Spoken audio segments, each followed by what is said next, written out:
दोस्तों, छोटी छोटी 5 कहानियां लेकर के आया हूं, जिसे हम लघु कथा भी कहते हैं।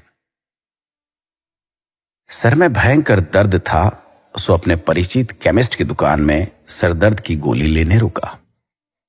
दुकान पर नौकर था, उसने मुझे गोली का पत्ता दिया। तो उससे मैंने पूछा, साहब कहाँ गए हैं? तो उसने कहा, साहब के सर में दर्द था, सो सामने वाली दुकान में कॉफी पीने गए, अभी आते होंगे। मैं अपने हाथ में लिए उस दवाई के पत्ते को देखने लगा। एक दूसरी लघु कथा। माँ का ब्लड प्रेशर और शुगर बढ़ा हुआ था, सो सवेरे सवेरे उन्हें लेकर अपने उन्हीं के पुराने डॉक्टर के पास लेकर के गया और क्लिनिक से बाहर उनके गार्डन का नजारा दिख रहा था, जहां डॉक्टर साहब योग और व्यायाम कर रहे थे। मुझे करीब 45 मिनट इंतजार करना पड़ा। कुछ देर में डॉक्टर साहब अपना नींबू पानी लेकर क्लिनिक आए और माँ का चेकअप करने लगे। उन्होंने मम्मी से कहा, आपकी दवाइयां बढ़ानी पड़ेगी, और एक पर्चे पर करीब 5 या 6 दवाइयों के नाम लिखे। उन्होंने माँ को दवाइयां रेगुलर रूप से खाने की हिदायत भी दी। बाद में मैंने उत्सुकतावश उनसे पूछा कि क्या आप बहुत समय से योग कर रहे हैं डॉक्टर साहब? तो उन्होंने कहा, पिछले 15 साल से योग कर रहा हूं और ब्लड प्रेशर और अन्य बहुत सी बीमारियों से बचा हुआ हूं।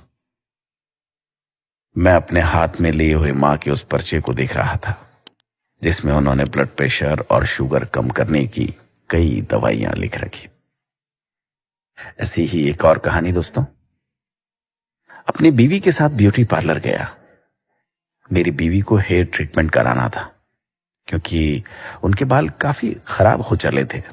रिसेप्शन में बैठी लड़की ने उन्हें कई तरह के पैकेज बताए और उनके फायदे भी। पैकेज 1200 से लेकर 3000 तक के थे। कुछ डिस्काउंट के बाद मेरी बीवी को उन्होंने 3000 रुपए वाला पैकेज 2400 में कर दिया। हेयर ट्रीटमेंट के समय जब उनका ट्रीटमेंट करने वाली लड़की के बालों से अजीब सी खुशबू आ रही थी, तो मैंने उससे पूछ लिया, आपने क्या लगा रखा है? कुछ अजीब सी खुशबू आ रही है।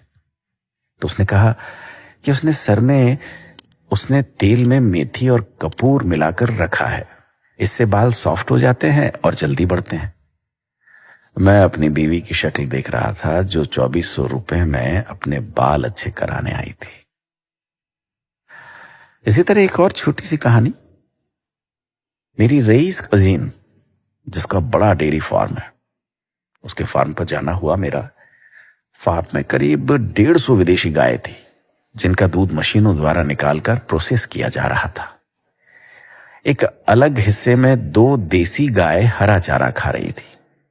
पूछने पर बताया कि उनके घर पर उन गायों का दूध नहीं आता जो विदेशी हैं, जिनका दूध उनके डेयरी फार्म से सप्लाई होता है, बल्कि परिवार के इस्तेमाल के लिए इन 2 देसी गायों का दूध, दही और घी इस्तेमाल होता है।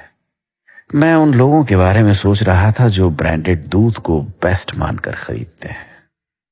दोस्तों, ऐसी एक और छोटी सी कहानी। एक प्रसिद्ध रेस्तरां जो कि अपनी विशिष्ट थाली और शुद्ध खाने के लिए प्रसिद्ध है।